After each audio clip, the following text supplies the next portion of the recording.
Hello friends, welcome to my YouTube channel Bharat studies. आज इस channel पे हम सब एसएससी सीजीएल 2022 के 3 दिसंबर के फर्स्ट शिफ्ट के जीए के पेपर को डिस्कस करेंगे। तो चलिए वीडियो स्टार्ट करते हैं। हमारा पहला क्वेश्चन है, any natural mass of mineral matter that makes of the earth crust is called dash. तो उसको फ्रेंड्स हम क्या कहेंगे, जो कि जैसे अर्थ क्रस्ट क्या होता है, मिल के बना होता है, तो उसको हम क्या कहेंगे, और वो मिनरल मैटर है। तो चलिए फ्रेंड्स हम ये जान लेते हैं कि अर्थ क्रस्ट होता क्या है। तो सबसे पहले जैसे कि हम अर्थ का पार्ट को देखें, सबसे बीच में क्या है फ्रेंड्स, कोर है। उसके बाद कोर के ऊपर क्या है, मेंटल है। मेंटल के ऊपर वाले पार्ट को हम क्या कहते हैं, एस्थेनोस्फीयर कहते हैं। ये वाला पार्ट जो है, मतलब अपर मेंटल जो है, इसको हम क्या कहते हैं, एस्थेनोस्फीयर। एस्थेनोस्फीयर। अगर एस्थेनोस्फीयर के ऊपर वाले लेयर को हम देखें तो इसको हम क्या कहते हैं, इसी को हम कहते हैं क्रस्ट कहते हैं। ये वाला पार्ट क्या हुआ, क्रस्ट हुआ।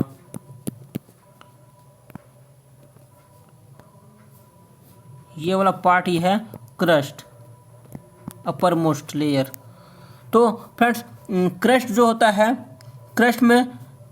क्रस्ट में ही फ्रेंड्स मिनरल होता है। मतलब क्रस्ट में बहुत सारा बहुत सारा मैटर है, तो उसमें क्या है, मिनरल है। जैसे कि उसमें एक है,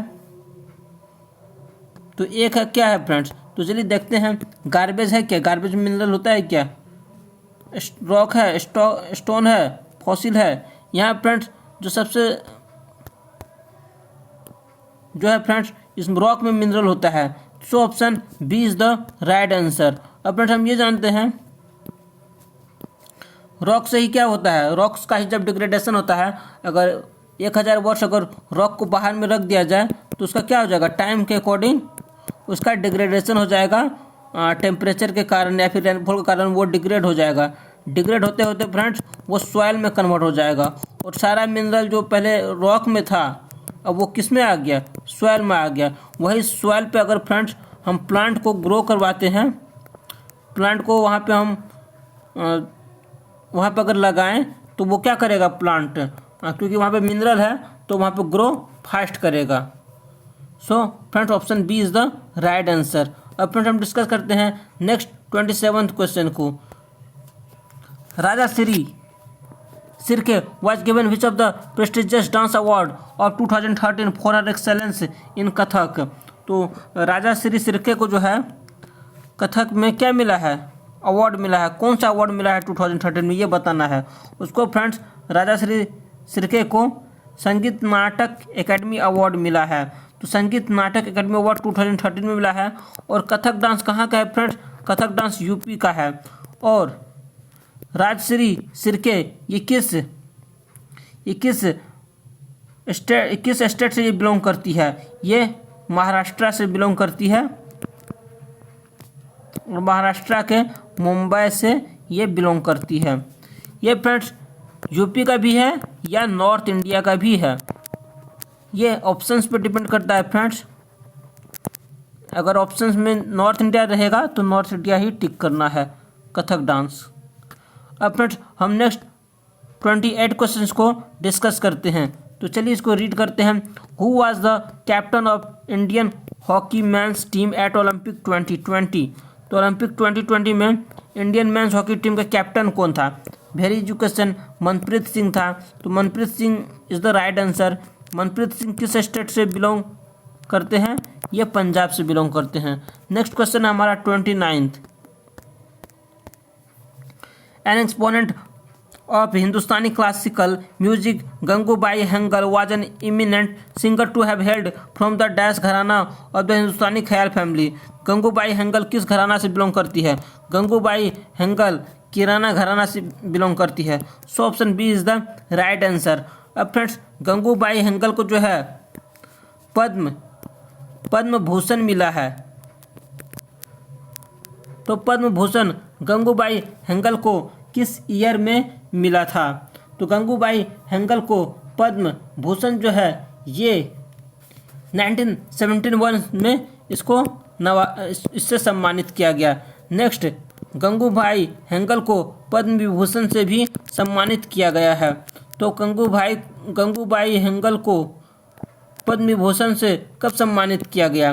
गंगूबाई हेंगल को पद्म विभूषण से सन 2002 ईस्वी में उसको इससे सम्मानित किया गया। अगर हम बात करें पद्म अवार्ड की, तो पद्म अवार्ड की जो शुरुआत जो है, पद्म अवार्ड वाज स्टार्टेड इन, कब स्टार्ट किया गया था? 1954 से ये स्टार्ट किया गया है। और भारत रत्न अवार्ड, जो कि हाईएस्ट सिविलियन अवार्ड है भारत का, भारत रत्न, इसकी भी शुरुआत कब हुई? इसकी भी शुरुआत 1954 से हुई है। अगर हम बात करें पद्म अवार्ड की, तो इसमें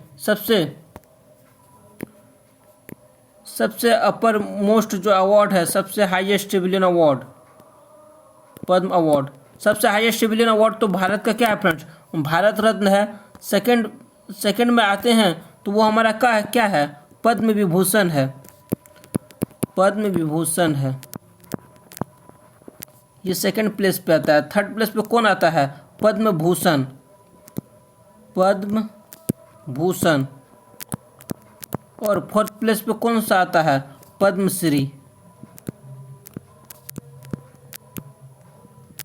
और पहला नंबर पर आता है Bharat Ratna.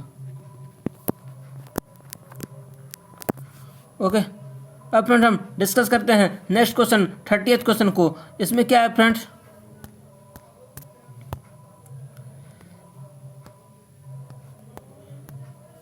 If we deduct depreciation from the GNP, the measure of aggregate income that we obtain is called dash।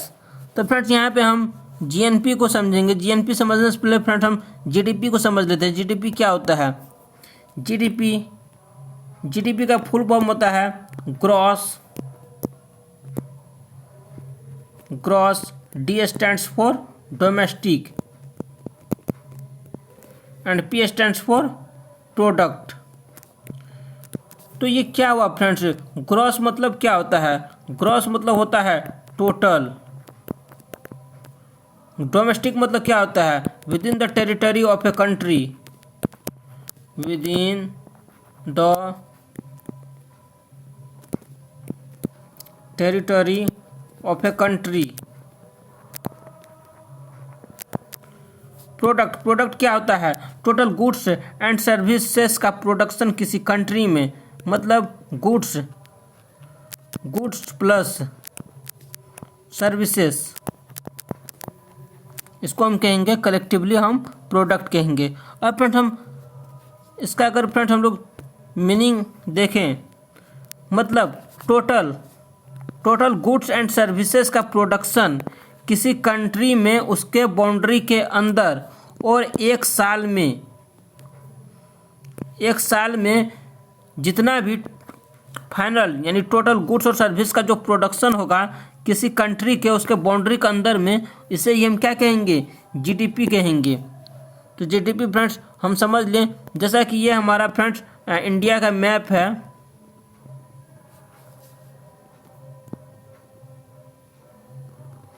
ये हमने मान लिया कि फ्रेंड्स ये इंडिया क्या है? मैप है। ये इंडिया का मैप है।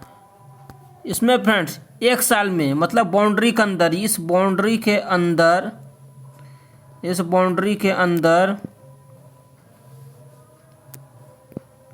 ये बाउंड्री के अंदर फ्रेंड्स एक साल में इस बाउंड्री के अंदर जितना भी गुड्स और सर्विस का जो प्रोडक्शन हुआ है, जितना भी गुड्स और सर्विस का प्रोडक्शन किया गया है, यहाँ के जो नागरिक हैं या फिर फॉरेन के जो नागरिक हैं, जो फॉरेनर है, तो वो रह तो रहे इंडिया में ही। तो जितना भी इंडिया का आदमी द्वारा या फिर फॉरेनर के आदमी द्वारा जो भारत में रह रहा है, तो उसके द्वारा जो प्रोडक्शन हुआ है, इसको ही हम क्या कहेंगे? इसको ही हम कहेंगे ग्रॉस डोमेस्टिक प्रोडक्ट, मतलब कुल जितना उत्पादन किया गया है, इसे ही कहते हैं हम ग्रॉस डोमेस्टिक प्रोडक्ट कहते हैं। अब फ्रेंड्स हम ये जान लेते हैं कि अब फ्रेंड हम ये जीडीपी हमने समझ लिया। अब फ्रेंड हम जीडीपी एट मार्केट प्राइस हम समझ लेते हैं।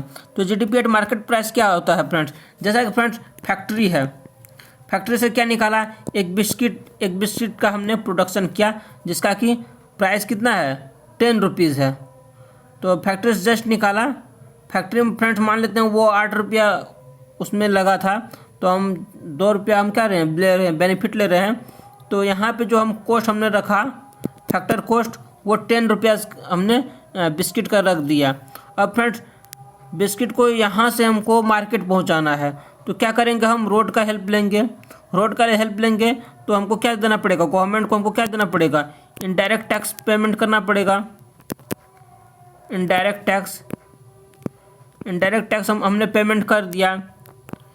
इनडायरेक्ट टैक्स हमने पेमेंट कर दिया। अब गवर्नमेंट जो है, अब फ्रेंड्स मेरा बिस्किट का क्वालिटी चेक किया तो उन्होंने ये पाया कि जो है बिस्किट जो है न्यूट्रिएंट रिच है, मतलब उसमें सारा कुछ है, मतलब हेल्थ के लिए काफ़ी अच्छा है। न्यूट्रिएंट जैसे प्रोटीन, फैट सब जो है अच्छा रिच अमाउंट में है। तो ये देख के गवर्नमेंट को अच्छा लगा मेरा प्रोडक्ट, तो वो जो है फ्रेंड्स 1 रुपया का हमको क्या दे दिया, सब्सिडी दे दिया।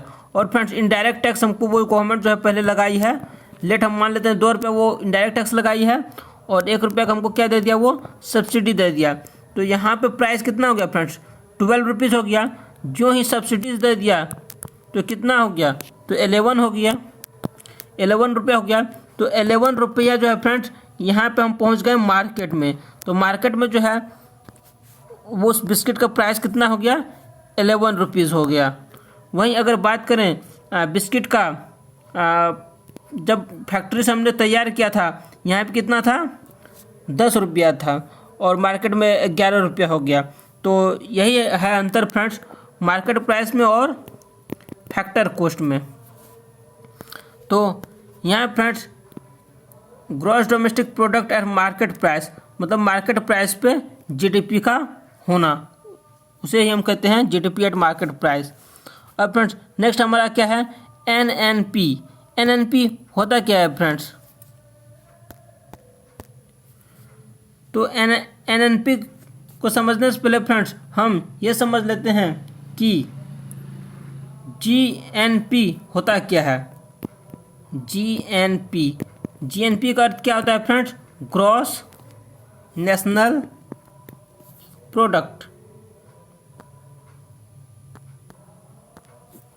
ग्रॉस नेशनल और पी फॉर प्रोडक्ट। ग्रॉस मतलब क्या हुआ फ्रेंड्स, ग्रॉस मतलब टोटल हुआ। उसके बाद नेशनल मतलब क्या हुआ फ्रेंड्स, नेशनल मतलब हुआ by the citizen of a country, by citizen of a country. और प्रोडक्ट मतलब क्या हुआ, प्रोडक्ट मतलब हुआ है goods plus services produced by a country. अब फिर हम समझते हैं कि जीएनपी क्या है। यहाँ पे हमने क्या लिखा है, जीएनपी किसी कंट्री का, मान लेते हैं फ्रेंड्स कि इंडिया का जीएनपी क्या होता है। तो इंडिया के जीएनपी हम उसको कहेंगे, इंडिया में जो भी फ्रेंड्स रह रहा है, जो भी इंडिया का जो भी आदमी इंडिया में रह रहा है, वो इंडियन को हमने क्या कर लिया, सिलेक्ट कर लिया, प्लस इंडिया का जो आदमी फ्रेंड्स विदेश में रह रहा है, जैसे कि कनाडा में रह रहा है, दुबई में, जापान में, ऑस्ट्रेलिया में, वहाँ पे इंडियन द्वारा जो अर्निंग किया जा रहा है, अर्निंग करने के बाद वो क्या करेगा फ्रेंड्स, इंडिया में वो भेजेगा। तो वहाँ पे Indian in foreign, Indian F लिख दिया, मतलब फॉरेन, मतलब इंडिया में इंडियन द्वारा जो कमाया जा रहा है, और फॉरेन में जो इंडिया द्वारा जो गुड्स एंड सर्विसेज का प्रोडक्शन किया जा रहा है। अगर इस दोनों को हम ऐड कर देंगे तो इसको ही क्या कहेंगे हम, ग्रॉस नेशनल प्रोडक्ट, मतलब total production of goods and services by the citizen of India in the whole world. ऐसा आप समझ सकते हैं फ्रेंड्स। अब फ्रेंड्स हम आई होप आप जीएनपी समझ गए होंगे। अगर फ्रेंड्स हम जीएनपी में GNP में अगर हम डेप्रिसिएशन को माइनस कर दें, डेप्रिसिएशन, तो ये हमको क्या मिलेगा? तो ये हमको मिलेगा NNP, जिसको हम क्या कहते हैं? Net national product. अब फ्रेंड्स ये हम जान लेते हैं कि डेप्रिसिएशन क्या होता है। जैसा कि फ्रेंड्स आपने एक प्रिंटिंग प्रेस वाली मशीन आपने मान लिया कि ख़रीदा, 15,000 में आपने ख़रीदा, और 2 साल बाद क्या वो प्रिंटिंग प्रेस का प्राइस आपको कोई 15,000 देगा? नहीं देगा फ्रेंड्स, कभी नहीं देगा, क्योंकि वो 2 साल में जो है हो सकता है वो जो है उसका एफिशिएंसी भी मतलब पहले से जब नया था तो एफिशिएंसी ज़्यादा था, तो ज़्यादा हमको उससे हम मतलब प्रेस कर पाते थे, प्रिंट कर पाते थे पेपर को। अब 2 साल हो गया है तो हमने कई बार, लगभग 2-3 बार हमने रिपेयर भी किया है, तो बहुत सारा प्रॉब्लम भी हो गया है, तो कहीं ना कहीं वो अब थोड़ा सा डैमेज हो गया है। तो अब इसका प्राइस जो है फ्रेंड्स वो 15,000 नहीं देगा, हो सकता है वो 10,000 दे या 8,000 दे। यहाँ जो फ्रेंड्स इस प्रिंटिंग प्रेस का जो है फ्रेंड्स टाइम को अकॉर्डिंग इसका मतलब जो इसका प्राइस में गिरावट आया, इसे ही हम क्या कहते हैं? डिप्रिसिएशन कहते हैं। तो अगर आप GNP में डिप्रिसिएशन को माइनस करेंगे तो आपको नेट नेशनल NNP मिलेगा, जिसको हम क्या कहते हैं? Net national product. तो यहाँ फ्रेंड्स यही पूछा जा रहा था, if you deduct depreciation from the GNP, the measure of aggregate income that we obtain is called, answer क्या हो जाएगा? NNP, net national product. So option C is the right answer. अब फिर हम ये जान लेते हैं कि पर्सनल इनकम होता क्या है। पर्सनल इनकम को जानने से पहले फ्रेंड्स हम ये जान लेते हैं कि प्राइवेट इनकम होता क्या है। Private income is equals to होता है factor cost plus transfer, factor income plus transfer income, factor income plus transfer income. अब ये क्या है फ्रेंड्स? फैक्टर इनकम क्या है? फैक्टर इनकम उसको कहेंगे जिसमें बहुत सारा मेहनत लगे, जो हम काफ़ी मेहनत से जो हम पैसा कमाते हैं उसको हम फैक्टर इनकम कहते हैं। जैसा कि कोई फैक्ट्री में काम कर रहा है कोई भी वर्कर, तो वो बहुत ज़्यादा मेहनत कर रहा है तो उसको पैसा दिया जा रहा है, जो भी जैसा कि 15,000 दिया जा रहा है, लेट हमने मान लिया। और फ्रेंड्स यहाँ पे नेक्स्ट है हमारा ट्रांसफ़र इनकम। क्या होता है transfer income? Transfer income friends ऐसा इनकम जो हमको ट्रांसफ़र के थ्रू मिले। ट्रांसफ़र मतलब ट्रांसफ़र के थ्रू इनकम जो मिले, मतलब इसका मतलब ये हुआ जैसा कि फ्रेंड्स हमने एक लॉस बना दिया, तो उसमें जो है बहुत सारा स्टूडेंट को उसमें रख लिया, तो वो हमको क्या देगा? रेंट देगा। रेंट जो देगा फ्रेंड्स ये ट्रांसफ़र इनकम की कैटेगरी में आएगा। क्यों? क्योंकि ये ट्रांसफ़र हो रहा है, क्योंकि इसमें हम मेहनत नहीं कर रहे हैं। जैसे कि लैंड से अगर हम अगर मेरे पास फ्रेंड्स 5 लाख रुपीज़ है, हमने इसको इंटरेस्ट पे दे दिया किसी को, तो वो हमको क्या देगा? इंटरेस्ट देगा 5 लाख रुपीज़ का। तो इंटरेस्ट जो देगा फ्रेंड्स इसमें हम मेहनत तो नहीं कर रहे हैं, लेकिन वो इनकम आ रहा है एज ए इंटरेस्ट के तौर पे। तो ये क्या हो गया? तो ये इंटरेस्ट हमको क्या हो गया? ये हमको ट्रांसफ़र इनकम में आ जाएगा। नेक्स्ट फ्रेंड्स हमने बिजनेस कोई सेटअप किया, उससे हमको प्रॉफिट हो रहा है, तो प्रॉफिट भी किस कैटेगरी में आएगा? ट्रांसफ़र इनकम में आएगा, क्योंकि उसमें मेहनत नहीं करना पड़ रहा है। तो फ्रेंड्स प्राइवेट इनकम जो होता है ये factor income plus transfer income होता है, मतलब दोनों factor income plus transfer income equals to private income. अब फ्रेंड्स हम बात करते हैं पर्सनल इनकम की। Personal income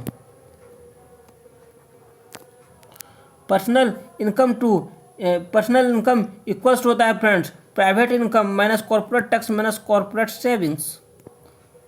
private income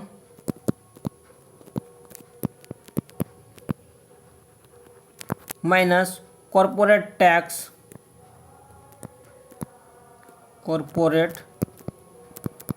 minus corporate savings. ये क्या हमने लिखा? तो यहाँ फ्रेंड्स लेट हमने मान लेते हैं किसी व्यक्ति का जो है प्राइवेट इनकम जो है वो 50,000 है।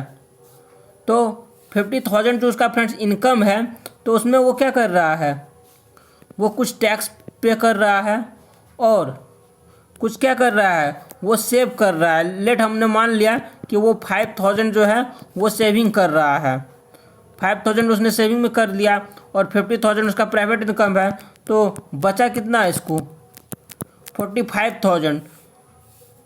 कुछ टैक्स पे कर दिया, टैक्स पेमेंट करने के बाद उसको कितना बचा, 45,000। तो 45,000 जो हो जाएगा फ्रेंड्स वो उस व्यक्ति का क्या हो जाएगा, प्राइवेट पर्सनल इनकम हो जाएगा। तो फ्रेंड्स हमने सारे टर्म को देख लिया। अब फ्रेंड्स हम डिस्कस करते हैं। तो इसका आंसर जो है फ्रेंड्स वो ऑप्शन सी हो जाएगा, नेट नेशनल प्रोडक्ट। अब फ्रेंड्स हम डिस्कस करते हैं 31st क्वेश्चन को। चलिए इसको रीड करते हैं। The chemical formula of borax is, तो बोरैक्स का केमिकल फॉर्मूला क्या है, ये friends Na2B4O7.10H2O। Option B is the right answer. अब फ्रेंड्स हम डिस्कस करते हैं 32nd क्वेश्चन को। OU partnered with the Jammu and Kashmir administration to launch a rural tourism initiative. What this initiative is called? OU जो है friends Jammu Kashmir के साथ जो है लॉन्च किया है टूरिज्म इनिशिएटिव को। उसका नाम क्या है, उसका नाम है friends crown of incredible India. So option B is the right answer. इसको कब लॉन्च किया गया है फ्रेंड्स, जस्ट पिछले साल स्टार्ट किया गया है, फरवरी 2022 में। अब फ्रेंड्स हम डिस्कस करते हैं 33rd क्वेश्चन को। चीफ मिनिस्टर श्रमिक कल्याण प्रकल्प scheme was launched by Amit Shah for the women of dash. तो CM श्रमिक कल्याण प्रकल्प योजना ये जो लॉन्च किया गया है, ये फ्रेंड्स त्रिपुरा में लॉन्च किया गया है अमित शाह द्वारा।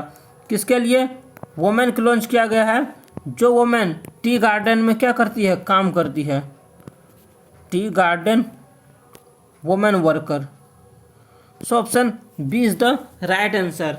अब फ्रेंड्स हम बात करें अगर CM श्रमिक कल्याण प्रकल्प योजना की, तो ये कब लॉन्च किया गया त्रिपुरा में, ये लॉन्च किया गया है मार्च 2022 में, जस्ट पिछले साल। अब फ्रेंड्स हम डिस्कस करते हैं कि इसका जो त्रिपुरा का जो कैपिटल है फ्रेंड्स ये कहाँ है। त्रिपुरा का जो कैपिटल है ये अगरतला है।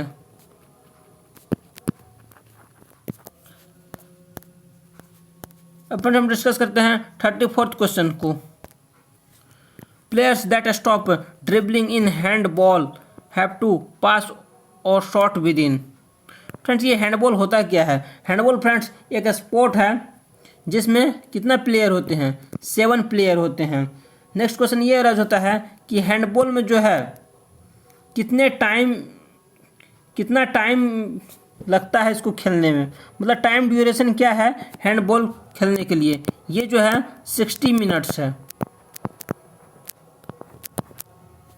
ओके, अगर हम बात करें फ्रेंड्स इसमें ड्रिबलिंग की, ड्रिबलिंग मतलब जो प्लेयर ड्रिबलिंग को स्टॉप करता है तो उसको कितना टाइम के अंदर करना पड़ता है, ये होता है 3 seconds. So option D is the right answer. अब फ्रेंड्स हम डिस्कस करेंगे 35th क्वेश्चन को। Which of the following sequences is correct with respect to the Delhi dynasties. मतलब दिल्ली सल्तनत से क्वेश्चन आ गया फ्रेंड्स। दिल्ली सल्तनत का ट्रिक है फ्रेंड्स सख्त सा लोंडा, मतलब SKT, सख्त सा, इसको फ्रेंड्स फिर से हम लिखते हैं सख्त सा लोंडा, ये आपको याद रखना है, SKT, सख्त सा लोंडा। अब हमने ये क्या लिखा है फ्रेंड्स, ये फ्रेंड्स ट्रिक है दिल्ली सल्तनत को याद रखने का। मतलब S4 क्या आया था, सबसे पहले स्लेव डायनेस्टी आया था। ओके, नेक्स्ट में क्या आया था, खिलजी डायनेस्टी आया था, KHILGI। T stands for Tughlaq, सा स्टैंड्स फॉर सैयद, एंड लोंडा स्टैंड्स फॉर लोधी डायनेस्टी। अब फ्रेंड्स नेक्स्ट नया ट्रिक ये याद रखना है, कुत्ता जल गया खिजलू, कुत्ता जल गया खिजलू। अब फ्रेंड्स हम ये जानते हैं ये ट्रिक का मतलब क्या हुआ, कुत्ता मीन्स कुतुबुद्दीन ऐबक, कुतुबुद्दीन ऐबक, जल मतलब जलालुद्दीन खिलजी, जलालुद्दीन खिलजी, गया मतलब गयासुद्दीन खिलजी, गयासुद्दीन खिलजी, खिज मतलब खिजर खान। तो इसको फ्रेंड हम यहाँ लिखते हैं खिजर खान को, ये है मान लीजिए खिजर खान। एंड लोधी डायनेस्टी का कौन था फाउंडर, बहलोल लोधी था, बहलोल लोधी। तो ये फ्रेंड हमने दिल्ली सल्तनत को देख लिया। अब फ्रेंड्स दिल्ली सल्तनत से जस्ट पहले कौन था, इससे पहले वर्धना डायनेस्टी था, और वर्धना डायनेस्टी के बाद क्या आया, वर्धना डायनेस्टी के बाद दिल्ली सल्तनत आया, दिल्ली सल्तनत के बाद मुगल अंपायर आया, उसके बाद क्या आ गया, ब्रिटिश मतलब इंग्लिश ईस्ट इंडिया कंपनी आ गया। तो ऐसा था फ्रेंड्स सीक्वेंस। अब देखते हैं फ्रेंड्स कौन सा ऑप्शन जो है राइट है। तो यहाँ फ्रेंड्स ऑप्शन डी इस क्वेश्चन का राइट आंसर हो जाएगा। पहले राजपूत आया, राजपूत डायनेस्टीज, फिर खिलजी, फिर तुगलक। सो option D is the right answer. अब फ्रेंड्स हम डिस्कस करते हैं 36 क्वेश्चन को। इसमें क्या है, विच of the following is not a classification of e commerce. तो ई कॉमर्स क्या होता है फ्रेंड्स, ये हम जान लेते हैं। ई कॉमर्स का फुल फॉर्म होता है इलेक्ट्रॉनिक कॉमर्स। तो इलेक्ट्रॉनिक कॉमर्स होता है इसका फुल फॉर्म इलेक्ट्रॉनिक कॉमर्स होता क्या है, जो भी सामान, जो भी गुड्स एंड सर्विसेज हम क्या करते हैं फ्रेंड्स, मतलब खरीदते हैं या बेचते हैं, अगर वो हम सेलिंग या फिर परचेजिंग अगर हम फ्रेंड्स ऑनलाइन करते हैं तो इसे ही हम कहते हैं इलेक्ट्रॉनिक कॉमर्स। जैसे कि हम फ्लिपकार्ट से हम सामान खरीदते हैं, या फिर अमेजोन से खरीदते हैं, या फिर मिंत्रा से करते हैं, या फिर हम क्या करते हैं तो ओयो पे हम सेल बेचते भी हैं, ओयो पे, स्नैपडील पे। तो ये सारा क्या हो जाएगा फ्रेंड्स, पेपल हो गया। तो ये सारा क्या है फ्रेंड्स, इलेक्ट्रॉनिक कॉमर्स है। तो इलेक्ट्रॉनिक कॉमर्स फ्रेंड्स 4 टाइप का होता है, 1, 2 और एक 3, एक ये 4। तो चलिए पहला होता है फ्रेंड्स B2B मतलब बिजनेस टू बिजनेस। सेकेंड हमारा होता है फ्रेंड्स B2C का अर्थ क्या होता है, बिजनेस टू कंज्यूमर। थर्ड हमारा होता है C2B मतलब कंज्यूमर टू बिजनेस। और फोर्थ हमारा होता है C2C मतलब कंज्यूमर से कंज्यूमर। अब ये क्या है फ्रेंड्स, बिजनेस टू बिजनेस। तो इसमें कंपनी जो है वो अपना साइट बनाती है, तो उस पर सारा डिटेल देती है, तो इससे बिजनेस से बिजनेस लेन देन होता है। इसमें B2C में B2C का अर्थ हुआ बिजनेस टू कंज्यूमर। इसी की कैटेगरी में फ्रेंड्स क्या आता है, B2C के कैटेगरी में ही आता है फ्लिपकार्ट आता है, अमेज़ॉन आता है, मिंत्रा आता है। इसमें क्या करते हैं फ्रेंड्स, जैसे कि मिंत्रा है तो वो साइट पे जो है अपना सब कुछ अवेलेबल करा दिया है, मतलब जितना भी ड्रेस है, जैसा कि फ्लिपकार्ट ही है तो सारा कुछ अपना साइट पे मतलब दे रखा है।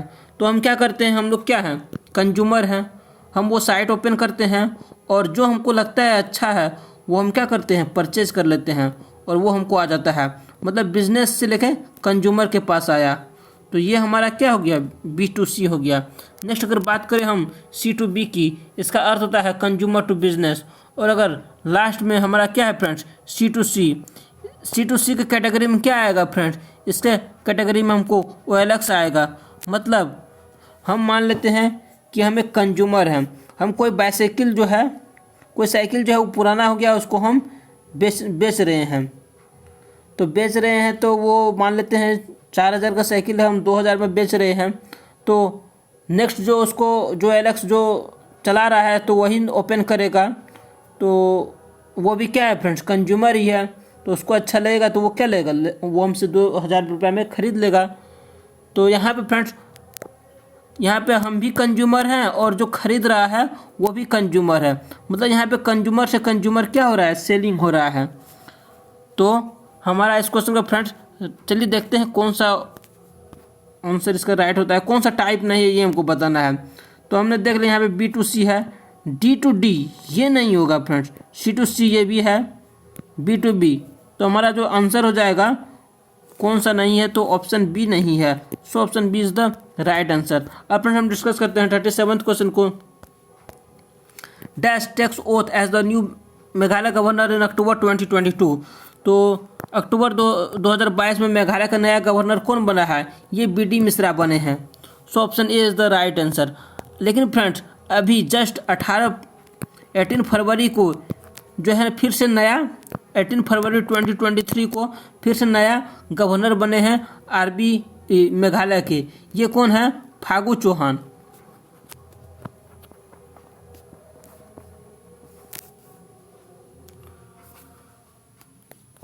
फागू चौहान CHPH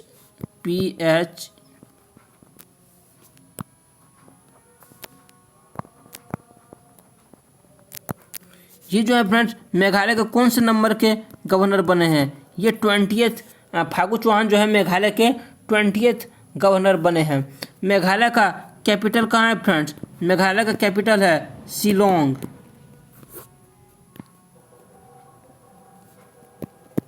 ओके, अब फ्रेंड्स हम बात करते हैं कि गवर्नर के बारे में। तो गवर्नर जो है गवर्नर के पास कौन सा पावर होता है, गवर्नर के पास एग्जीक्यूटिव पावर होता है। गवर्नर के पास कौन सा पावर होता है, एग्जीक्यूटिव। मतलब लॉ को जो है ना वो इम्प्लीमेंट कर सकता है, तो वही करता है। और फ्रेंड्स गवर्नर को अपॉइंटमेंट कौन करता है, governor is appointed by the president of India.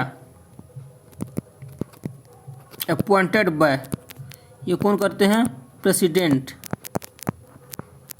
जितना भी अपॉइंटमेंट का काम है फ्रेंड्स मैक्सिमम केस में वो हमारे प्रेसिडेंट ऑफ इंडिया करता है। और प्रेसिडेंट के अपॉइंटमेंट कौन करते हैं, वो करते हैं चीफ जस्टिस ऑफ इंडिया। उनके एब्सेंस में CJI का एब्सेंस में सीनियर मोस्ट जजेस जो हैं सुप्रीम कोर्ट के, वो प्रेसिडेंट का अपॉइंटमेंट करते हैं। गवर्नर जो है फ्रेंड्स वो अपना रिजाइनेशन किसको देते हैं, गवर्नर जो हैं ये अपना रिजाइनेशन भी किसको देते हैं, तो ये प्रेसिडेंट ऑफ इंडिया को ही देते हैं गवर्नर। और फ्रेंड्स गवर्नर जो है कितने टाइम के लिए, उसका रूलिंग टाइम क्या होता है, टेनर, तो वो भी 5 ईयर्स का होता है। और रूलिंग टेनर 5 ईयर्स का। और कितने साल तक जो है वो बन सकते हैं, मिनिमम कितना एज चाहिए, मिनिमम एज गवर्नर बनने के लिए जो है वो 35 ईयर्स चाहिए, तो ही हम किसी स्टेट का गवर्नर बन सकते हैं। फ्रेंड्स इस क्वेश्चन को देख लिया। अब फ्रेंड्स हम डिस्कस करेंगे 38 क्वेश्चन को। तो there are dash main types of cell division. तो सेल डिवीज़न फ्रेंड्स 2 टाइप का होता है, पहला होता है माइटोसिस, दूसरा होता है मियोसिस। तो ये क्या होता है माइटोसिस मियोसिस, इसका तो आंसर फ्रेंड्स 2 हो ही जाएगा, option B is the right answer. अब फ्रेंड्स हम जान लेते हैं क्या होता है माइटोसिस और क्या होता है मियोसिस, दोनों में डिफरेंस जान लेते हैं। तो माइटोसिस जो है फ्रेंड्स, माइटोसिस जो होता है ये 1 स्टेप सेल डिवीज़न होता है, 1 स्टेप सेल डिवीज़न। वहीं अगर मियोसिस की बात करें तो ये क्या होता है, 2 step cell division, 2 step cell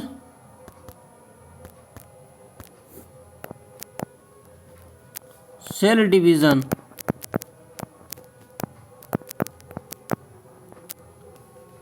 इसमें ऑन डिवीज़न कितना नया सेल बनता है? माइटोसिस में after division two daughter cells are formed, two daughter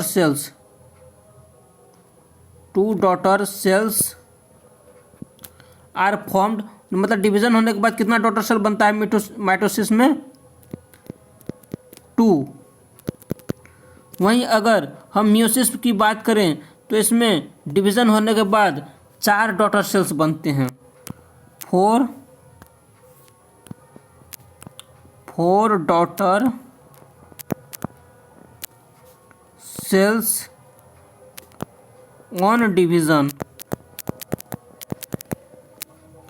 तो अगर हम बात करें माइटोसिस की तो इसमें नंबर ऑफ क्रोमोसोम जो है वो क्या होता है? सेम होता है। नंबर ऑफ क्रोमोसोम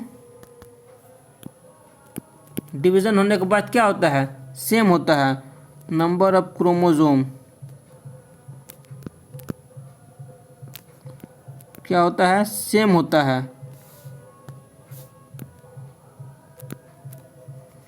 ऐसा माइटोसिस में होता है। वहीं अगर हम मियोसिस की बात करें तो इसमें नंबर ऑफ क्रोमोसोम क्या हो जाता है? डिवीज़न होने के बाद वो क्या हो जाता है? हाफ हो जाता है। तो ये डिफरेंस है फ्रेंड्स माइटोसिस में और मियोसिस में। और दोनों फ्रेंड्स किस में होता है? यूकैरियोटिक सेल में होता है। यूकैरियोटिक सेल मतलब प्लांट एंड एनिमल सेल। अब फ्रेंड हम डिस्कस करते हैं 38 क्वेश्चन को। The first session of INC was held at, Indian national Congress was held at. तो ये कहाँ हुआ था फ्रेंड्स? पहला INC का सेशन जो हुआ था, और INC कब इस्टेब्लिश किया गया फ्रेंड्स? ये 1885 में इस्टेब्लिश किया गया। किनके द्वारा किया गया? AO ह्यूमे के द्वारा किया गया, AO ह्यूमे। और first president of Indian national Congress कौन थे? ये थे WC Banerjee. First president of INC कौन थे? WC बनर्जी। अगर हम बात करें INC की फर्स्ट जो हुआ था सेशन, ये बॉम्बे में हुआ था। फ्रेंड्स यहाँ पे सब कंफ्यूज कर सकते हैं। पहले जो है इंडिया का कैपिटल कहाँ हुआ करता था? पहले कलकत्ता में हुआ करता था। तो सारा काम जो है वहीं से होता था। तो आप कंफ्यूज हो सकते हैं कि बॉम्बे में ही हुआ होगा पहला INC का सेशन। तो ये फ्रेंड्स गलत बात है। पहला जो है सेशन वो बॉम्बे में हुआ था। ये ट्रिक है फ्रेंड्स, आपको बस ये याद रखना है BCMA मतलब पहला जो सेशन था कांग्रेस का वो 1885 में हुआ था। और कहाँ हुआ था? B stand for Bombay. Second 1886 में क्या है? C stand for Calcutta. उसके बाद 1887 यहाँ पे क्या है? M है, तो M स्टैंड फॉर मद्रास। सबसे लास्ट में क्या है? ये है, मतलब 1888 में ये कहाँ हुआ था? ये हुआ था हमको इलाहाबाद में, इलाहाबाद में। अगर हम INC की बात करें तो इसका हमने देख लिया। अब फ्रेंड्स इसका हम जान लेते हैं। जो फर्स्ट हुआ था 1885 में हुआ था, सेकेंड 1886 में सेशन हुआ था INC का, थर्ड 1887 में हुआ था, और फोर्थ 1888 में हुआ था। तो BCMA हमको बस याद रखना है, BCMA बॉम्बे, कलकत्ता, मद्रास, इलाहाबाद। अब फ्रेंड्स हमको प्रेसिडेंट याद रखना है। तो प्रेसिडेंट का तो फ्रेंड्स डायरेक्ट हम पहला जो था B के लिए कौन थे? WC बनर्जी। नेक्स्ट C है कलकत्ता के लिए कौन थे? दादा भाई नौरोजी, जो कि बिजनेसमैन थे। भाई नौरोजी। थर्ड हमारा है 1887 का, जो कि कहाँ हुआ था? मद्रास में हुआ था। ये फ्रेंड बहुत इंपॉर्टेंट है, क्योंकि इस INC के फर्स्ट जब ऐसा क्वेश्चन आ जाए INC के पहले प्रेसिडेंट कौन थे, तो इसका आंसर हो जाएगा Badruddin Tyab ji. First Muslim president of INC, Badruddin Tyab ji. Very important question है फ्रेंड्स, बहुत बार ये क्वेश्चन पूछा गया है कि भारत का जो है इंडियन नेशनल कांग्रेस जो पार्टी है, इसके पहले मुस्लिम प्रेसिडेंट कौन थे? तो बदरुद्दीन तैयब जी थे, जो कि और ये 1887 में थे और ये सेशन मद्रास में हुआ था। और सब 4th नंबर पे क्या है? इलाहाबाद का जो सेशन हुआ था INC का, तो इसके प्रेसिडेंट कौन थे? ये फर्स्ट फॉरेनर थे, इनका नाम था जॉर्ज यूले। अब फ्रेंड्स यहाँ पे 2 क्वेश्चन और अराइज होता है INC रिलेटेड। पहला ये कि INC का फर्स्ट वुमेन प्रेसिडेंट कौन थी? फर्स्ट वुमेन प्रेसिडेंट थी फ्रेंड्स INC का, वो थी एनी बेसेंट। एनी बेसेंट का कहाँ से थी फ्रेंड्स? एनी बेसेंट का घर ये इंग्लैंड की थी।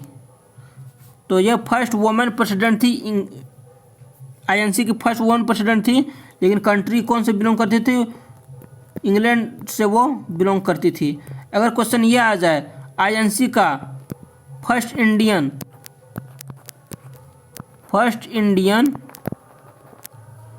वुमेन प्रेसिडेंट, तो इसका आंसर क्या होगा फ्रेंड्स? अगर इंडियन लग गया तो हमको समझना है सरोजनी नायडू, अगर इंडियन नहीं लगा तो हमको समझना क्या है?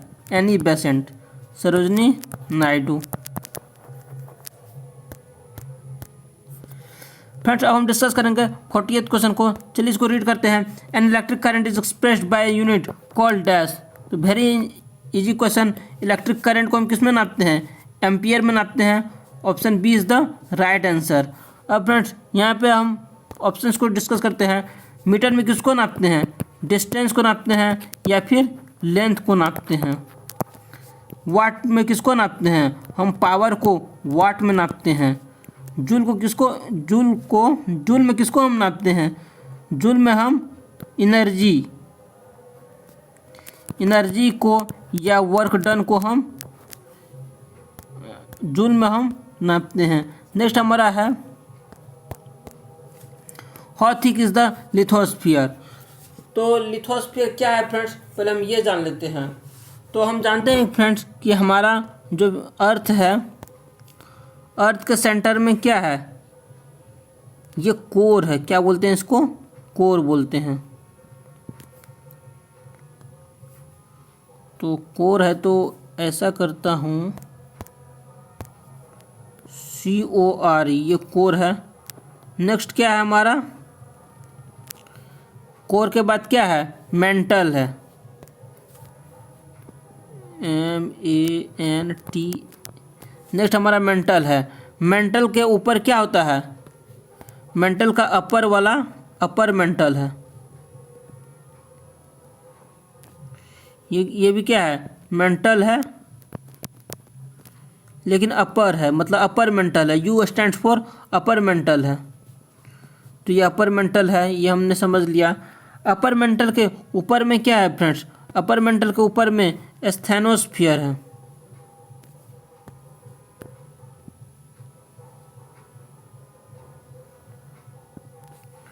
ये क्या है? स्थैनोस्फीयर है। स्थैनोस्फीयर के ऊपर में क्या है? स्थैनोस्फीयर के ऊपर में हमारा क्या है? लिथोस्फीयर है। लिथोस्फीयर।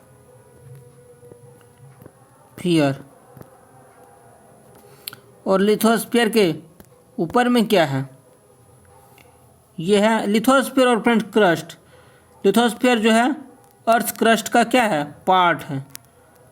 मतलब लिथोस्फीयर भी, कुछ लिथोस्फीयर क्रस्ट में शामिल हो जाता है और कुछ क्रस्ट जो है ये वाला पार्ट है। ऐसा है फ्रेंड्स, ये हमारा पार्ट हो गया, ये वाला पार्ट हो गया हमको क्रस्ट हो गया। मतलब आधा जो है वो हाफ जो है लिथोस्फीयर है और फिर हाफ जो है क्रस्ट भी है। तो अब फ्रेंड्स हम ये समझते हैं हमारा अर्थ जो है इसका रेडियस कितना है, 6400 किलोमीटर है। ये हमारा 6400 किलोमीटर ये हमारा क्या है, अर्थ का रेडियस है। अर्थ का रेडियस 6400 किलोमीटर है। तो क्रस्ट क्या डेप्थ क्या है, तो क्रस्ट का डेप्थ जो है फ्रेंड्स वो 30 किलोमीटर है। वहीं अगर बात करें हम लिथोस्फीयर डेप्थ की तो ये जो है 10 to 200 किलोमीटर है, 10 to 200 किलोमीटर है। वहीं अगर बात करें हम एस्थेनोस्फीयर की तो एस्थेनोस्फीयर का जो है ये कहाँ से कहाँ तक है, 200 to 400 किलोमीटर। वहीं अगर बात करें हम मेंटल की तो इसका कितना है, 2900 किलोमीटर। वहीं अगर हम कोर की बात करें तो ये कितना है, 3400 किलोमीटर। फ्रेंड्स ये था। तो अब फ्रेंड्स हमको क्वेश्चंस में ये बताना था कि लिथोस्फीयर का क्या है थिकनेस। तो लिथोस्फीयर का क्या है फ्रेंड्स, 10 to 200 किलोमीटर। सो देखते हैं 10 to 200 किलोमीटर किस ऑप्शन में है, ऑप्शन सी में है। तो option C is the right answer. अब फ्रेंड्स हम डिस्कस करेंगे 42nd क्वेश्चन को। चलिए इसको रीड करते हैं। Who among the following is related to the musical instrument santoor. Santoor से कौन संबंधित है, यह है Pandit Shiv Kumar Sharma. So option A is the right answer. तो पंडित शिव कुमार शर्मा जो थे फ्रेंड्स ये संतूर से एसोसिएटेड है। तो शिव से S for Shiv Kumar Sharma, S for santoor. अब फ्रेंड्स हमारा नेक्स्ट क्वेश्चन है chemical formula of magnesium oxide is. तो दोनों का क्या होता है फ्रेंड्स, वो होता है वैलेंसी। तो क्या हो जाएगा, Mg हो जाएगा, 2 कैंसिल हो जाएगा। तो option C is the right answer. अब फिर हम डिस्कस करते हैं 44th क्वेश्चन के बारे में। तो 44th क्वेश्चन में क्या है friends, the constitution forbids employment of children below the age of dash years in dangerous jobs like factories and mines। तो कॉन्स्टिट्यूशन हमारे जो कॉन्स्टिट्यूशन जो है इसके आर्टिकल नंबर 24 में ये बात कही गई है कि हमें क्या करना है, एक्सप्लॉयटेशन नहीं करना है। चाहे वो बच्चा हो या कोई भी हो, उसका हम एक्सप्लॉयटेशन मतलब right against exploitation, right against exploitation. Friends हम लोग के पास कितना अभी फंडामेंटल राइट्स है, अभी 6 फंडामेंटल राइट्स है। उसमें से right to equality, right to freedom 3rd number पे आता है, राइट अगेंस्ट एक्सप्लॉयटेशन। तो इसके अंदर हमको 2 आर्टिकल आता है, एक आर्टिकल आता है 23, एक आर्टिकल आता है 24 आता है। तो 24 में ही ये बात कही गई है कि 14 ईयर्स से जो भी कम एज के जो बच्चे हैं वो जो है फैक्ट्री में काम नहीं कर सकते हैं, माइनिंग में काम नहीं कर सकते हैं, या कोई भारी भरकम काम हजार्डस जिसमें ज़्यादा हमको स्टेमिना और मसल की ज़रूरत है, लेकिन वो उसका वहाँ पे हम एक छोटा बच्चा को हम काम करवा रहे हैं ज़बरदस्ती। तो ऐसा अगर हम कर रहे हैं तो हम क्या कर रहे हैं फ्रेंड्स, क्राइम कर रहे हैं। ऐसा हमको नहीं करना है, आर्टिकल 24 ये कहता है। तो फ्रेंड्स तो क्वेश्चन में यही पूछा जा रहा था कि कौन सा जो है किस एज के बच्चे से के कम एज के बच्चे को हम काम नहीं करवा सकते हैं। ये friends 14 years.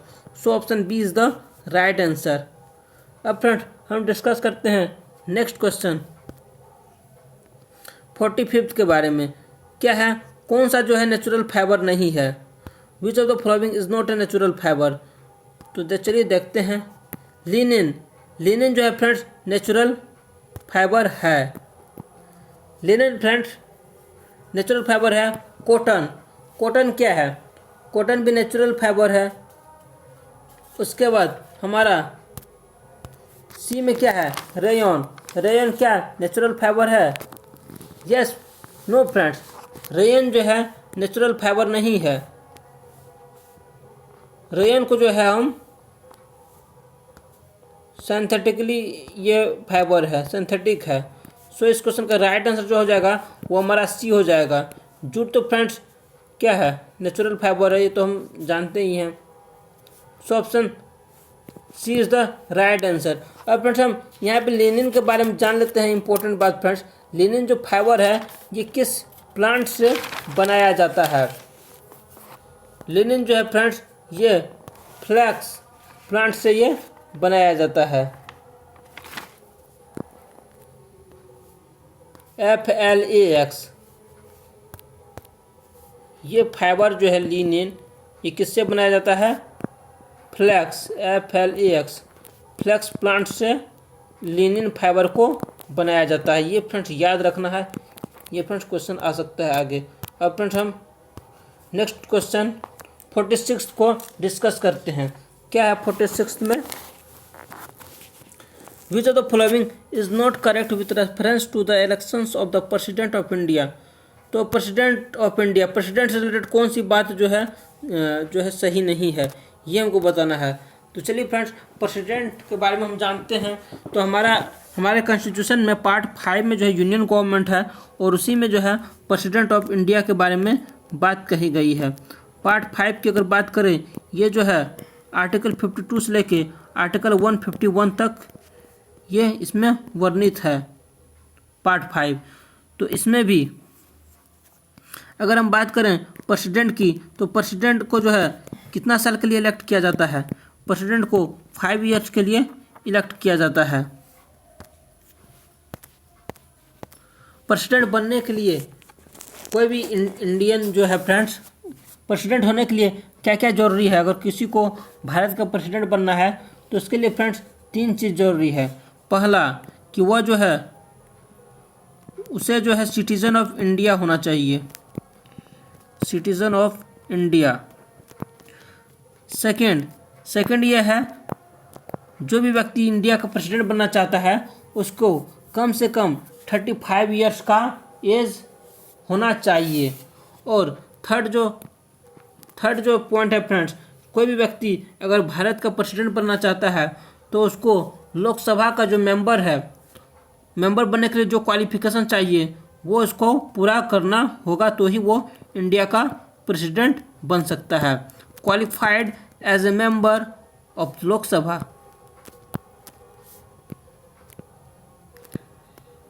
As a member of Lok Sabha. ये फ्रेंड्स हमने प्रेसिडेंट के बारे में 2 बातें जानी। थर्ड पॉइंट ये है कि प्रेसिडेंट ऑफ इंडिया के पास जो है कौन सा पावर होता है? लेजिस्लेटिव वाला होता है कि लेजिस्लेटिव होता है, एग्जीक्यूटिव होता है, या जुडिशियरी होता है? प्रेसिडेंट के पास में फ्रेंड्स एग्जीक्यूटिव पावर होता है। एग्जीक्यूटिव पावर मतलब इम्प्लीमेंट करने वाला पावर। प्रेसिडेंट के पास कौन सा पावर होता है? Executive. Executive power of a nation is vested in the vested to the president of India. Second, अगर बात करें फ्रेंड्स प्रेसिडेंट का इलेक्शन में, तो इसमें कौन पार्टिसिपेट करता है? क्या लोकसभा का मेंबर लेता है, या राज्यसभा का लेता है, या फिर दोनों को लेता है? यहाँ फ्रेंड्स लोकसभा और राज्यसभा के दोनों इलेक्टेड मेंबर पार्टिसिपेट करते हैं प्रेसिडेंट ऑफ इंडिया के इलेक्शन में। मतलब elected member of LS Lok Sabha and Rajya Sabha. Second बात यह है कि इसके अंदर क्या आ गया? इलेक्टेड मेंबर जो है लोकसभा राज्यसभा के अंदर, इसके अंदर क्या आ गया? MP आ गया। नेक्स्ट अगर हम बात करें कि इलेक्शन ऑफ प्रेसिडेंट का जो इलेक्शन है उसमें और कौन पार्टिसिपेट करेगा? और जो पार्टिसिपेट करेगा वो elected member of Vidhan Sabha and Vidhan Parishad. Elected member of Vidhan Sabha and Vidhan Parishad. तो इसका अर्थ क्या हुआ फ्रेंड्स, इसका अर्थ ये हुआ जो भी एमएलए है, हर राज्य का एमएलए जो है पार्टिसिपेट करेगा। कौन? वो जो क्या है, इलेक्टेड है। इलेक्टेड फ्रेंड्स याद रखना है, नॉमिनेटेड इसमें पार्टिसिपेट नहीं करेगा। थर्ड पॉइंट हमारा ये आता है कि जो भी, जैसा कि फ्रेंड्स 2 यूटी है, एक है दिल्ली, दूसरा है पौंडीचेरी। तो दिल्ली और पौंडीचेरी का इलेक्टेड मेंबर भी जो है प्रेसिडेंट के इलेक्शन में पार्टिसिपेट करता है। और फ्रेंड्स ये याद रखना है कि नॉमिनेटेड मेंबर जो है दिल्ली पौंडीचेरी का, वो भी पार्टिसिपेट नहीं करेगा। मतलब इलेक्टेड मेंबर, सबका इलेक्टेड मेंबर ही पार्टिसिपेट करेगा। Elected member of Delhi and Pondicherry.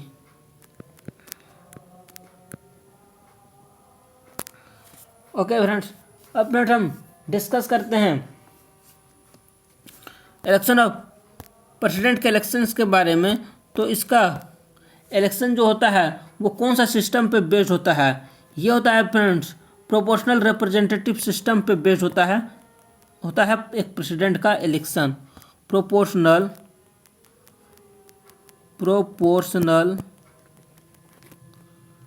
Representative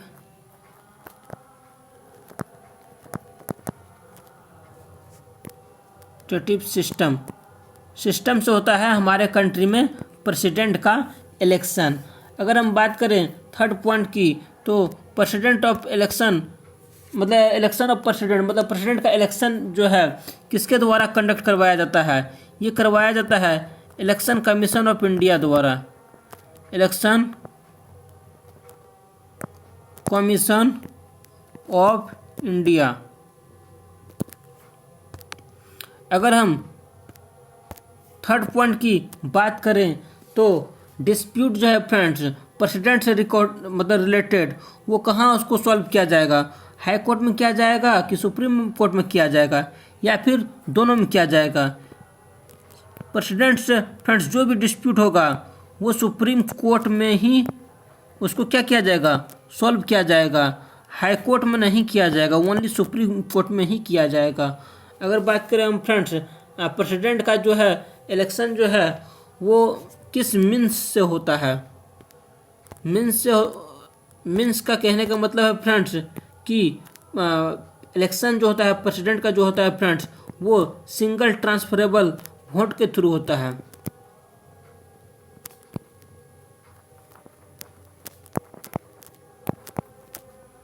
और फ्रेंड्स प्रेसिडेंट के पास ये पावर है, वो किसी के भी सजा को क्या कर सकता है?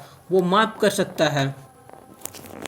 फ्रेंड्स थर्ड क्वेश्चन हमारा ये होता है कि वोटिंग जो होता है प्रेसिडेंट का वो किससे होता है? वो सीक्रेट बैलेट से होता है।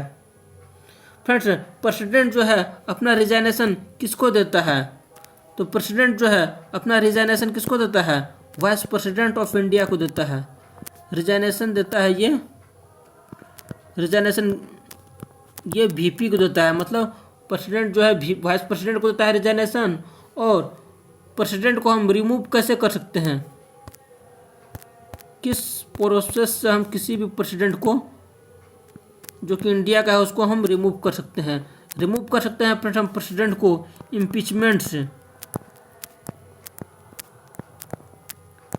इम्पीचमेंट फ्रेंड्स प्रेसिडेंट को हटाने का एक तरीका है। इम्पीचमेंट जो है हम किसी भी हाउस से हम स्टार्ट कर सकते हैं, चाहे लोकसभा हो या राज्यसभा हो। ओके, अब फ्रेंड्स नेक्स्ट क्वेश्चन ये रह जाता है कि ओथ और अफर्मेशन जो है फ्रेंड्स प्रेसिडेंट को ये कौन दिलाता है? ओथ शपथ ग्रहण, ओथ और affirmation to the president of India, to the president of India. मतलब प्रेसिडेंट को ओथ दिलाने का काम किसका है फ्रेंड्स? ये CJI का है, मतलब चीफ जस्टिस ऑफ इंडिया का काम है। अब फ्रेंड्स हम डिस्कस करते हैं नेक्स्ट क्वेश्चन क्या है फ्रेंड्स? 47वां क्वेश्चन है। चलिए इसको रीड करते हैं। Which of the following is celebrated as the new year in the Tamil Nadu? Tamil Nadu में न्यू ईयर के रूप में किसको सेलिब्रेट किया जाता है? यह है पुथांडु पर्व। So option B is the right answer. अब फ्रेंड्स यहाँ पे एक क्वेश्चन ये राइज होता है कि तिब्बतन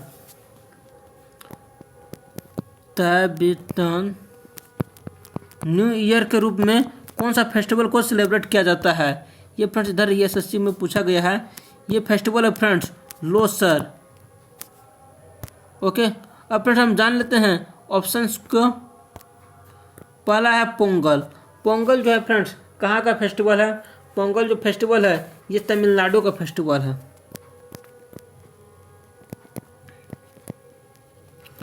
तमिलनाडु का फेस्टिवल है। ये कितना दिन के लिए मनाया जाता है। ये 4 डेज 4 दिन के लिए ये मनाया जाता है। कब मनाया जाता है ये पोंगल।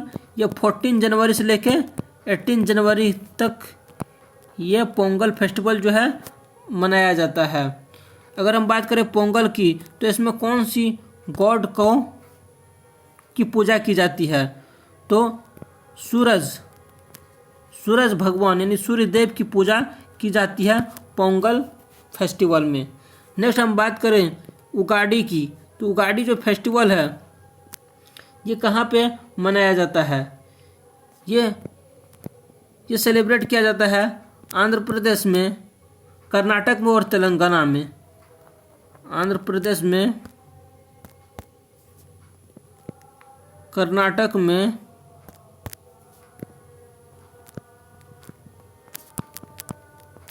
थर्ड तेलंगाना में हम सेलिब्रेट करते हैं उगाड़ी फेस्टिवल को। उगाड़ी फेस्टिवल जो है कौन सा मंथ में मनाया जाता है। ये मार्च या अप्रैल मंथ में मनाया जाता है। अगर हम बात करें उगाड़ी फेस्टिवल की तो ये जो है हिंदू कैलेंडर के अनुसार कौन सा मंथ में ये मनाया जाता है। तो यहाँ मार्च अप्रैल जैसा यही हमने फ्रेंड्स लिखा है। तो हमको ये समझना है कि हिंदू का कौन सा मार्च अप्रैल में कौन सा मंथ होता है। चैत्र मंथ में होता है। मतलब first day of Chaitra month Chaitra होता है। उसको तो वैशाख होता है। First day of Chaitra Ugadi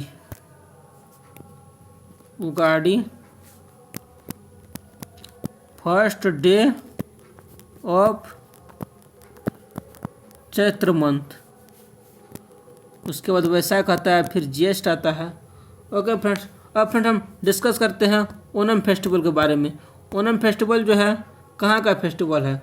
Onam जो है फ्रेंड्स ये केरल का फेस्टिवल है। ओणम किस टाइप का फेस्टिवल है। ये एक हार्वेस्ट फेस्टिवल है।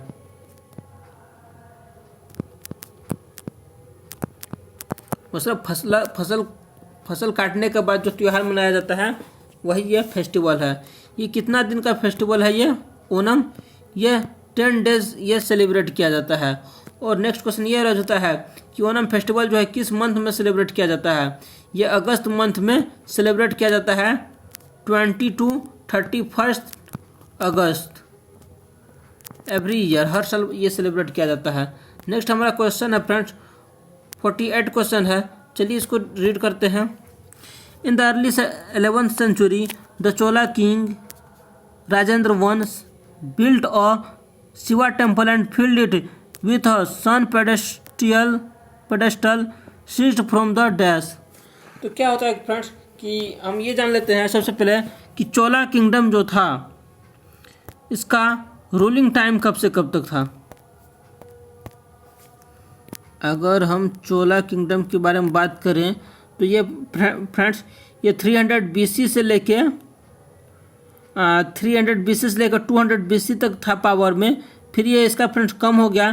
फिर ये वापस से 800 BC मतलब 8 सेंचुरी से लेके 8 सेंचुरी AD से लेके ये जो है 13 सेंचुरी अगर बात करें 1280 इतना AD तक जो है फ्रेंड्स चोला किंगडम चला। इसमें सबसे फेमस जो है फ्रेंड्स ये राजेंद्र फर्स्ट है। ये नेवल पावर को जो है बहुत ही स्ट्रॉन्ग करके रखे थे ये किंग ने। राजेंद्र फर्स्ट का रूलिंग टाइम कब से कब तक था फ्रेंड्स। ये 1014 AD टू 1044 AD तक जो है राजेंद्र फर्स्ट ने इंडिया पे रूल किया है। तो यहाँ पर एक क्वेश्चन ये अराइज होता है कि चोला किंगडम का जो है फाउंडर कौन था। चोला किंगडम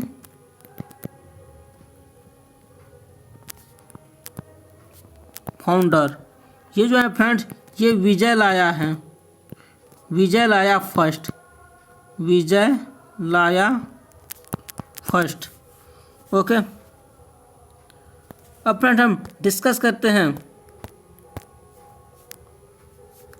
चालुक्यास के बारे में, चालुक्यास किंगडम के बारे में। चालुक्यास, इसका जो आंसर है फ्रेंड्स, राजेंद्र फर्स्ट जो है इन्होंने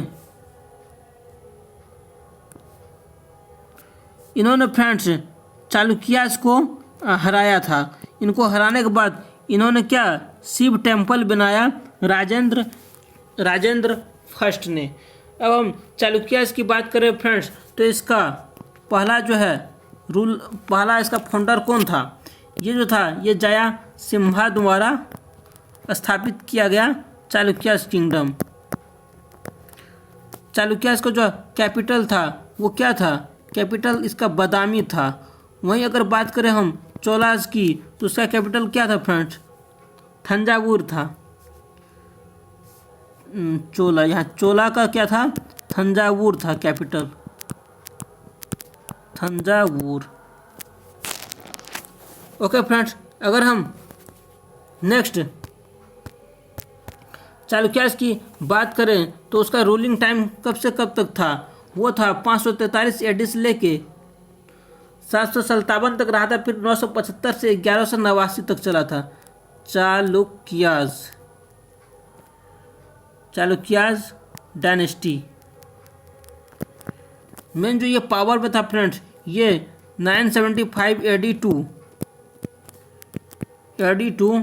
ये 1189 AD तक रहा था। हमको कौन, चालुक्यास किंगडम रहा था। चालुक्यास किंगडम का लास्ट रूलर कौन था फ्रेंड्स, वो था कीर्तिवर्मन टू। लास्ट कौन था, कीर्तिवर्मन टू।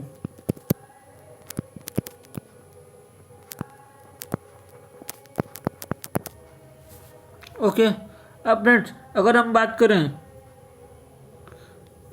करें फ्रेंड्स, तो इसका आंसर क्या हो जाएगा, राजेंद्र फर्स्ट ने जो है किसको हराया था, चालुक्यास को हराया था।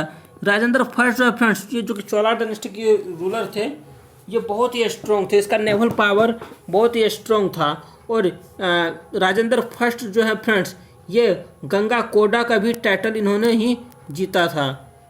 ये बहुत पावरफुल थे फ्रेंड्स, चोला किंगडम के थे। गंगा कोंडा का टाइटल राजेंद्र फर्स्ट को ही मिला। सेकंड फ्रेंड्स क्वेश्चन ये है कि राजेंद्र फर्स्ट ने जो है, ये पहले फ्रेंड्स कैपिटल था चोला किंगडम का थंजावुर, बाद में राजेंद्र फर्स्ट ने थंजावुर से बदलकर गंगा कोंडा चोलापुरम राजधानी चोला किंगडम का रख दिया था। क्या रखा था, गंगा कोंडम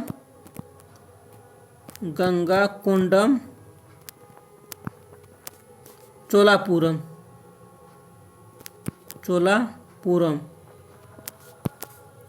और राजेंद्र फर्स्ट नहीं है जो फ्रेंड्स, राजेंद्र फर्स्ट ही हैं जो कि जया सिम्हा टू से,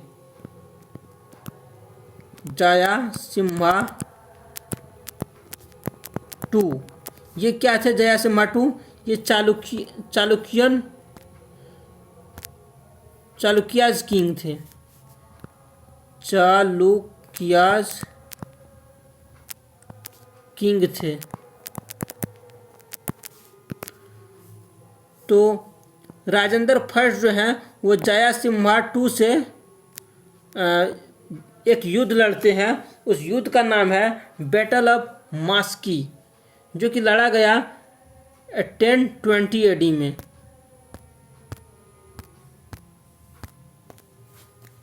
बैटल ऑफ मास्की किसके बीच हुआ था? चालुक्यान किंग जयसिम्हा टू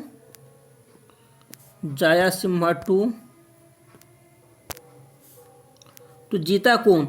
जीता राजेंद्र फर्स्ट, चोला किंग जो था। Rajendra first versus Chalukyas king Jayasimha to.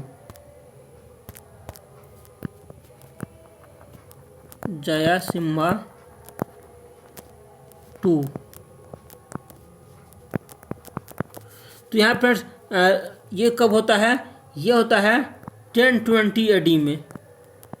1020 AD में राजेंद्र फर्स्ट और जयसिम्हा टू के बीच युद्ध होता है, बैटल ऑफ मास्की। तो इसमें राजेंद्र फर्स्ट जो है फ्रेंड्स, इनकी जीत होती है, और जयसिम्हा टू जो कि चालुक्याज किंग थे, ये चालुक्याज थे, ये क्या हो जाते हैं? ये हार जाते हैं। और राजेंद्र फर्स्ट जो कि चोला थे, तो चोला जीत जाते थे। ये फ्रेंड्स चोलास किंगडम बहुत ही स्ट्रॉन्ग किंगडम था साउथ इंडिया का। फ्रेंड्स हमने देख लिया राजेंद्र फर्स्ट का सारा अचीवमेंट। उन्होंने गंगा कोंडा का भी टाइटल जीता, गंगा चोलापुरम जो है अपना कैपिटल भी बनाया। विजयराया चोला जो है फ्रेंड्स, चोलास किंगडम का जो है कैपिटल थंजावुर उन्होंने ही बनाया था। पहले थंजावुर ही कैपिटल था, जब तक राजेंद्र फर्स्ट से पहले चोलास किंगडम का थंजावुर कैपिटल था। अब फ्रेंड्स हम नेक्स्ट क्वेश्चन को डिस्कस करते हैं, वो हमारा है 49th। इसमें क्या कहा गया friends? Which of the following officers was not held by the poet Harisena. तो कौन सा ऑफिस जो है हरिसेन द्वारा नहीं हेल्ड किया गया था? तो फ्रेंड्स हरिसेन के बारे में जान लेते हैं। हरिसेन जो थे ये किसके दरबार में थे? ये एक फ्रेंड्स पोएट थे किसके दरबार में? समुद्रगुप्त के दरबार में। अब समुद्रगुप्त कौन थे? समुद्रगुप्त फ्रेंड्स किस डायनेस्टी के रूलर थे? ये गुप्ता डायनेस्टी के रूलर थे। गुप्ता डायनेस्टी के रूलर थे। अब गुप्ता डायनेस्टी का टाइम पीरियड कब से कब तक था? गुप्ता डायनेस्टी का टाइम पीरियड 320 AD से लेके 550 AD तक रहा। 550 AD तक रहा। अब नेक्स्ट हमारा क्वेश्चन ये अराइज होता है कि ये हरिसेन जो थे ये जो थे पोएट थे, तो ये पोएट थे तो समुद्रगुप्त का पोएट थे। तो समुद्रगुप्त जो है इनको 3 पोस्ट दिए थे। 3 पोस्ट पर जो है इनको सिलेक्ट किए थे, 3 ऑफिस दिए थे। तो वो 3 पोस्ट कौन कौन सा है? वो 3 पोस्ट है फ्रेंड्स, पहला है संधि विग्राहिका। तो इसका अर्थ ये फ्रेंड्स संस्कृत शब्द है, तो इसको इंग्लिश में हम क्या कहते हैं? संधि विग्राहिका को। इसको ये फ्रेंड्स एक तरह का मिनिस्टर होता है जो कि युद्ध का और शांति का मिनिस्टर होता है। Minister of war and peace. Next Samudragupta जो है फ्रेंड्स हरिसेन को महादंड नायक के तौर पर भी इनका ऑफिस दिए थे। तो ये क्या होता है महादंड नायक? ये होते हैं फ्रेंड्स चीफ जुडिशियल ऑफिसर होते हैं। Chief judicial officer. नेक्स्ट है फ्रेंड्स नगर श्रेष्ठी। ये फ्रेंड्स इस क्वेश्चन का जो है राइट आंसर हो जाएगा, क्योंकि इस पोस्ट पे जो है हरिसेन को अपॉइंट नहीं किया गया था इस ऑफिस के लिए। So option C is the right answer. अब फ्रेंड्स हम लास्ट ऑप्शन के बारे में भी जान लेते हैं। ये ऑफिस जो है फ्रेंड्स समुद्रगुप्त ने हरिसेन को ये दिए थे, कुमारामात्या। तो कुमारामात्या क्या होता है फ्रेंड्स? कुमारामात्या होता है इम्पोर्टेंट मिनिस्टर को हम क्या कहते हैं? कुमारामात्या कहते हैं।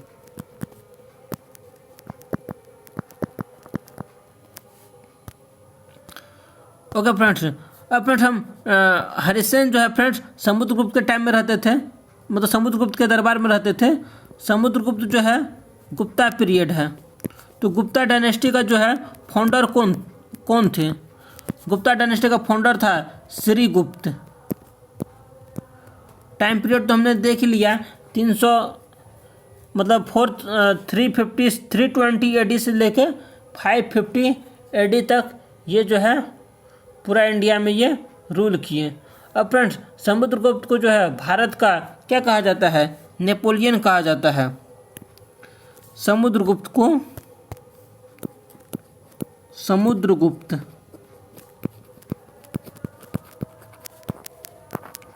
Indian Napoleon.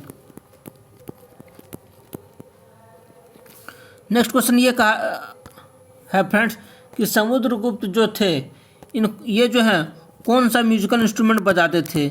समुद्रगुप्त जो है ये वीणा बजाया करते थे। वीणा उनको बहुत पसंद था फ्रेंड्स समुद्रगुप्त को। फ्रेंड्स अब हम लास्ट क्वेश्चन को देखते हैं। चलिए, dash is found in association with rocks composed of calcium carbonate. मतलब कैल्शियम कार्बोनेट से क्या चीज़ बना हुआ है? चलिए देखते हैं। कैल्शियम कार्बोनेट से जो है हमारा लाइम स्टोन बनता है। So option A is the right answer. अब फ्रेंड हम कैल्शियम कार्बोनेट CaCO3 इसका फॉर्मूला हुआ। तो कैल्शियम कार्बोनेट से फ्रेंड एक क्या बना? Lime stone. दूसरा मार्बल भी किसका बना होता है? कैल्शियम कार्बोनेट का ही बना होता है। तीसरा कैल्शियम कार्बोनेट से चौक भी बनता है। तो तीनों का जो है फ्रेंड्स फॉर्मेशन किससे होता है? कैल्शियम कार्बोनेट से ही होता है। तो फ्रेंड्स अब हम देख लेते हैं नेक्स्ट रेस्ट जो बच गया ऑप्शन। पहला है गोल्ड। गोल्ड का एटॉमिक नंबर क्या होता है फ्रेंड्स? 79 और सिंबल क्या होता है? Au होता है। नेक्स्ट हमारा है आयरन। आयरन का एटॉमिक नंबर कितना होता है? 26। सिंबल क्या है? Fe है। डायमंड क्या होता है? डायमंड कहते हैं हम कार्बन के एलोट्रॉप को, जो कि हार्डेस्ट एलोट्रॉप है, मतलब सबसे ज़्यादा सख्त टाइट जो है hardest allotrope of carbon. Trope of carbon को हम क्या कहते हैं? डायमंड कहते हैं। ओके, यहाँ पर हम एलोट्रॉप ऑफ कार्बन भी देख लेते हैं। एलोट्रॉप ऑफ कार्बन सबसे हार्ड कौन है फ्रेंड्स? कार्बन का एलोट्रॉप, वो है हमारा डायमंड। नेक्स्ट फ्रेंड्स कार्बन के एलोट्रॉप का नाम बताना है हमको। क्या है हमारा? जो बैटरी में लगा होता है ब्लैक कलर का, उसको क्या कहते हैं? ग्रेफाइट कहते हैं, जो कि बहुत इजीली वो टूट जाता है। थर्ड फ्रेंड्स जो है कार्बन के एलोट्रॉप को क्या कहते हैं? फ्लोरीन कहते हैं। फोर्थ जो है फ्रेंड्स हमको कार्बन का एलोट्रॉप बताना है, इसको क्या कहते हैं? ग्राफीन कहते हैं। और सबसे पांचवा जो है हमको क्या बताना है? कार्बन का एलोट्रॉप, ये क्या है? इसको कहते हैं बकमिंस्टर फ्लोरीन।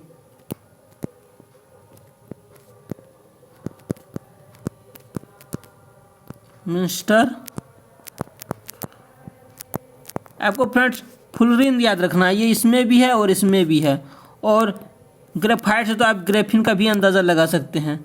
डायमंड तो फ्रेंड्स सब जानता है। ओके फ्रेंड्स इस वीडियो में इतना ही। I will meet you in the next video. Please like and share this video and subscribe my YouTube channel Bharat Studies. Bye.